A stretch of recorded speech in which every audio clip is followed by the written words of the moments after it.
Mental arithmetic number 23. Here we go.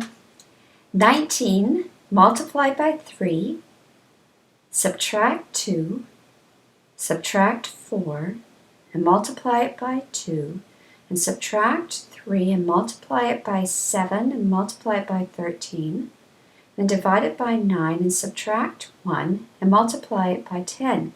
Square root this number, then subtract 1 and subtract 9, divide it by 9 and add 1, multiply by 9 and add 1, and divide it by 10 and add 1. Multiply it by 91 and subtract 2 and divide it by 37 and divide it by 3. And the answer is 9. Alright, so I agree. It was a bit tougher this time. Let's see how you can do this. First of all, it says 19 times 3. That's 57. If you weren't too sure how to do that, think of it this way. 20 groups of 3 is 60. So 19 groups of 3 is 3 less than 60, which is 57.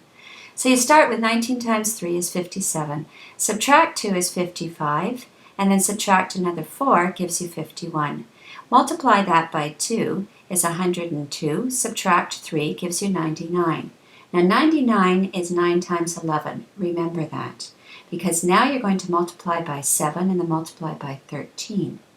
Now, you've got 9 times 11 times 7 times 13. And you know that 7 times 11 times 13 is 1001. So what you've got now is 9009. Divide that by 9 gives you 1001. Subtract 1 is 1000. Multiply that by 10 is 10,000. Square root this number would be 100.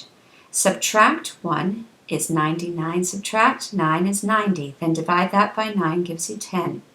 Add 1 is 11 and multiply that by 9 gives you 99. Adding 1 more gives you 100. Then divide that by 10 is 10. Add 1 is 11. Multiply that by 91. 91 is 7 times 13. So you've got 11 times 7 times 13, which again is 1001. Subtract 2 is 999. Divide that by 37 gives you 27. And divide it by 3 gives you 9. How did you do?